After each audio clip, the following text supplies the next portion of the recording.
Watcher, this is Ian, the Essential Handyman. Today we're out and about on site again, and I've come to check on some works that were instructed by somebody else that were laid in the wrong temperature. Now if you look behind me here, we've got a rendered wall. This was a brick built outhouse which we knocked down. It shared the wall with the neighbour's building. It was quite rough, so we knocked it down, and then we've rendered this wall to give it a smooth finish and to make it waterproof for the neighbour. But if you have a look at it, I'll take you through this wall and show you what the issues are and what you should look out for if you're doing these sort of works.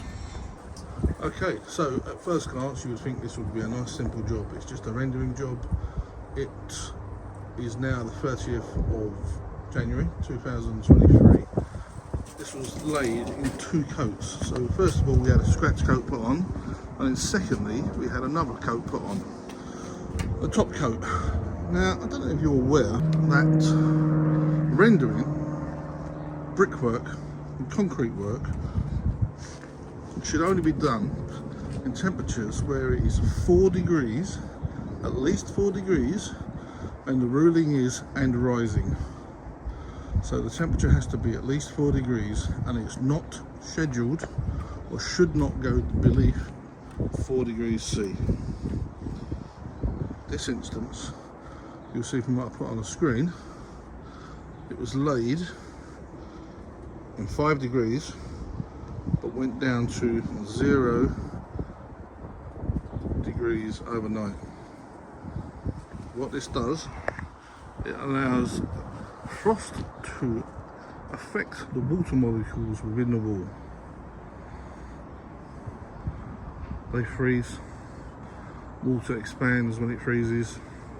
Likelihood is, even with an accelerator or some sort of additive, that this didn't dry in time. And if you look at the patches here, you can see it's not dry.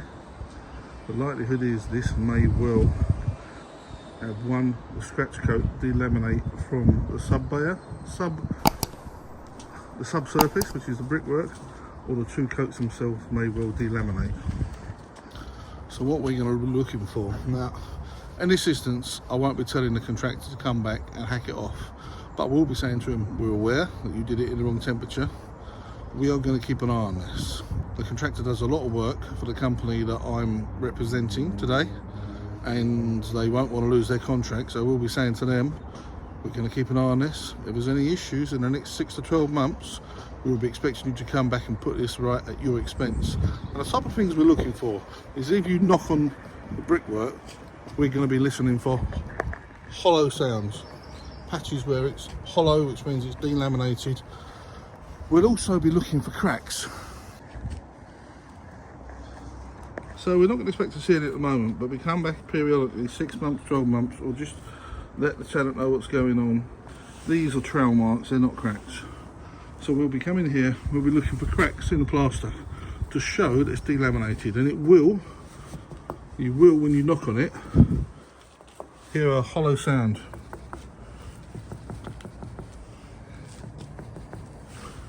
And that's what we're looking for. The second issue is coping stones. If you look at this coping stone, right here you have a hollowed out section here side, and there'll be one this side as well.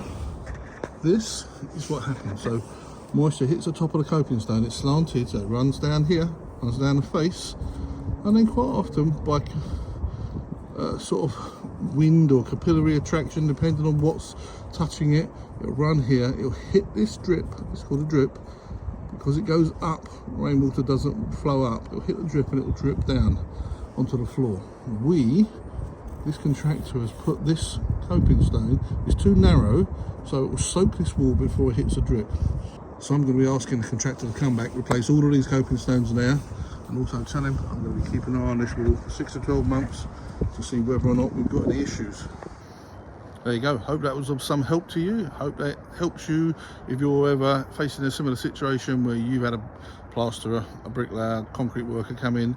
Remember, it has to be laid in 4 degrees and rising. Anything less than that, you can have a serious problem with the frost attacking the water molecules in the wall.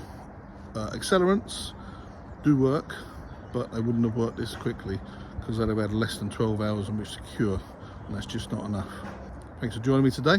Hope to see you on the next video. If you're not subscribed yet, hit the subscribe button, give me a big thumbs up, share this video with anyone you may think would be interested in it, and I'll see you on the next one. See ya.